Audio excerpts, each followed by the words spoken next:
Morning বন্ধুরা, welcome back to Subhashini লাইফস্টাইলে। আমি সুভাষিনী চলে এসেছি নতুন একটা ভিডিও নিয়ে। আশা করছি তোমরা সকলে বেশ ভালো আছো, আমিও খুব ভালো আছি বন্ধুরা। আর সবার প্রথমে তোমাদেরকে একটা বলে রাখি, এই ভিডিওটা কিন্তু বেশ কিছুদিন আগেকার। তো অনেক দিন ধরেই তোমাদের সঙ্গে কিছু শেয়ার করা হচ্ছিল না বলে এই ভিডিওটা শেয়ার করা হয়নি। তো ভাবলাম যখন ভিডিওটা আমি করেই রেখেছি, আজকে তোমাদের সঙ্গে শেয়ার করি। তো সকালের খাবারে এদিকে আলু ভাজা, গোলা রুটি এগুলো আছে। আর ওদিকে দেবা চলে এসেছে বাজার থেকে। আর দেখো তোমাদেরকে মাছটা দেখাচ্ছি। মাছটা কিন্তু এখনও জ্যান্ত রয়েছে। তো মাছটা নড়ছে, দেখতে বেশ ভালো লাগছিল, তাই তোমাদেরকে একটু দেখিয়ে দিলাম।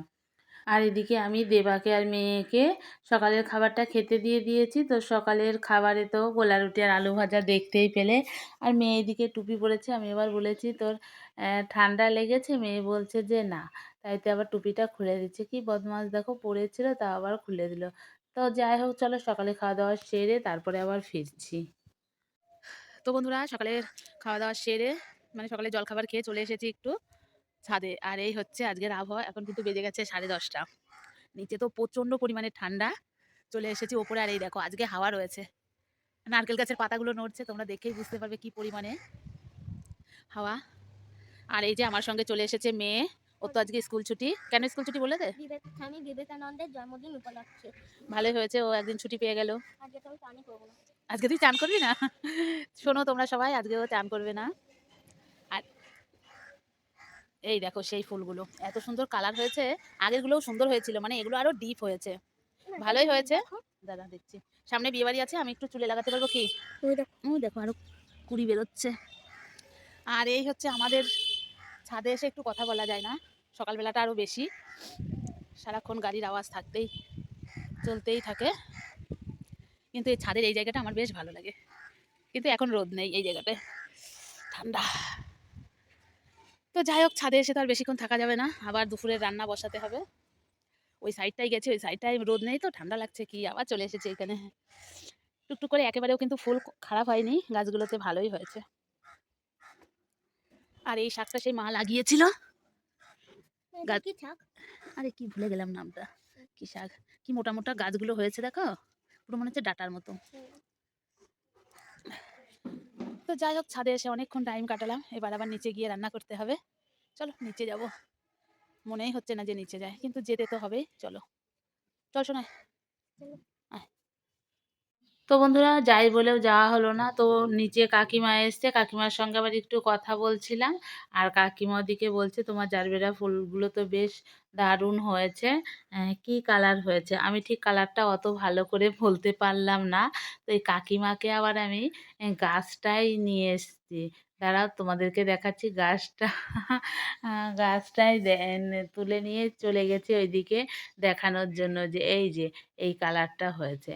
তো কাকিমা বলছে কাকিমার অন্য অন্য কালার আছে, অত ভালো হয়নি। বলছে সারা বছর বেশ ভালোই তোমার ওই ফুলটা দেখি যে ফুটছে, আমাকে একটু দিও তো চারা।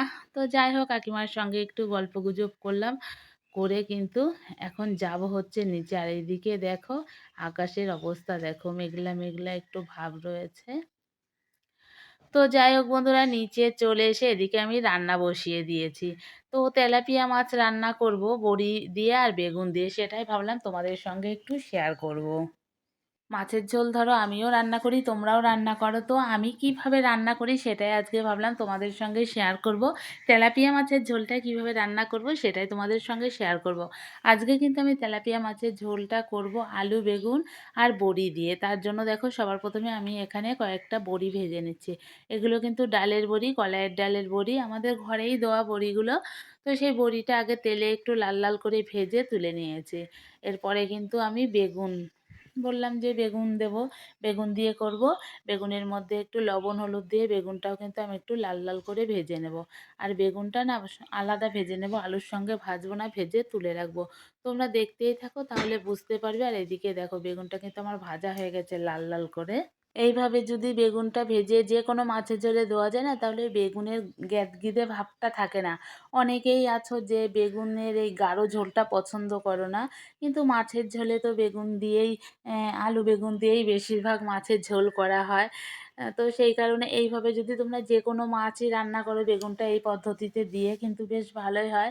এবার দেখো ওই তেলের মধ্যেই আমি একটু জিরে আর একটু তেজপাতা ফোড়ন দিয়েছি। এবার আমি আলুর টুকরোগুলো দিয়ে দেবো। একটু মানে কয়েক সেকেন্ড একটু পরে আলুটা দেবো, যেহেতু আমার ফোড়নটা একটু ভাজা ভাজা হবে তারপরেই আর কি দেবো। ফোড়নের কালারটা চেঞ্জ হয়ে গেছে, এবার আমি টুকরো করে কেটে রাখা আলুগুলো দিয়ে দিচ্ছি। এখানে কিন্তু আমি বেশ কয়েক টুকরো আলু নিয়েছি। আর এই ভিডিওটা কিন্তু বেশ কিছুদিন আগেকার, মানে জানুয়ারি মাসের ভিডিও। তোমাদেরকে বললাম না যে কিছুদিন আগেকার ভিডিওই তোমাদের সঙ্গে আজকে শেয়ার করব। মাঝে আমার বেশ ভালোই শরীরটা খারাপ হয়েছিল, তারপরে আবার সময় সুযোগ পাচ্ছিলাম না। সেই কারণে তোমাদের থেকে অনেকটাই কিন্তু ডিসকানেক্ট হয়ে গেছিলাম আমি। তোমাদের সঙ্গে কোনো কিছুই শেয়ার করা হচ্ছিল না। তো ভাবলাম চলো আবার যখন শেয়ার করছি এই ভিডিওগুলো শুরু করি, যখন আমি করে রেখেছি। তো এইদিকে দেখো আলুটা ভাজা হয়ে গেছে। এবার আমি ওর মধ্যে মশলাটা দিয়ে দিলাম। এখানে আমি মশলার জন্য আদা, শুকনো লঙ্কা, জিরে নিয়েছিলাম। নিয়ে মশলাটা ভালো মতো শিলে বেটে নিয়েছি। আলুটা ভাজার পরে আলুর মধ্যে দিয়ে দেখো কত সুন্দরভাবে কষিয়ে নিয়েছি আলুর সঙ্গে মশলাটা। যে কোনো রান্নাতেই তুমি সবজিগুলো সুন্দর করে ভেজে নেবে, আর মশলাটা যদি খুব সুন্দর করে কষানো হয় না, অটোমেটিক্যালি সেই জিনিসের টেস্টটা কিন্তু খুব সুন্দর হয়। তো এখানে দেখো আমার মশলাটা আর আলুটা বেশ ভালো মতো কষানো হয়ে গেছিলো। এবার আমি পরিমাণ মতো জল এতে দিয়ে দিয়েছি। দিয়ে এটাকে ঢেকে কিছুক্ষণের জন্য হতে দেবো। কিছুক্ষণ ফুটবে, তারপরে আবার এর মধ্যে আমি ভেজে রাখা মাছটা দিয়ে দেবো। তো দেখো ৫ থেকে ৬ মিনিট পরে আমি কিন্তু ঢাকাটা আবার সরিয়ে দিয়েছি। এবার আমি এর মধ্যে দিয়ে দেব ভেজে রাখা মাছ, বড়ি আর বেগুন। বেগুনটা যদি যে কোনো মাছের ঝোলে তোমরা বেগুন মানে দাও, যদি এইভাবে দাও, পরে বেগুনটা দাও কিছুক্ষণ পরে, তাহলে কিন্তু বেগুনগুলো দেখো গোটা গোটায় থাকবে, ঝোলের মধ্যে গুলে গুলে একটা গ্যাদগিদে ব্যাপার হবে না। এই দেখো, আর বড়িগুলোও কিন্তু গোটা গোটা রয়েছে, বেশ ভালো লাগে। আর তোমরা কারা কারা মানে এই কলাইয়ের ডালের বড়ি খেতে ভালোবাসো জানিও কিন্তু।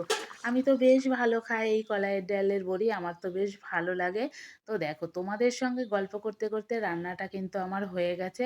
আর আমার রেসিপিটা তোমাদের কেমন লেগেছে জানাতে কিন্তু একদমই ভুলো না। তো দেখো এই হচ্ছে আমার মাছের ঝোলের ফাইনাল লুক। তোমরাই জানিও তোমাদের কেমন লেগেছে আমার মাছের ঝোলটা, কমেন্ট সেকশনে কমেন্ট করে জানিও।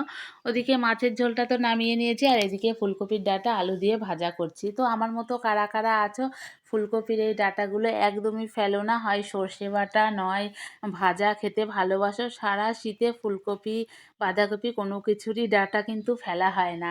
আমার মনে হয় এই ফেলানো জিনিস দিয়ে যে রেসিপিগুলো হয় সেগুলো কিন্তু বেশ ভালোই লাগে খেতে।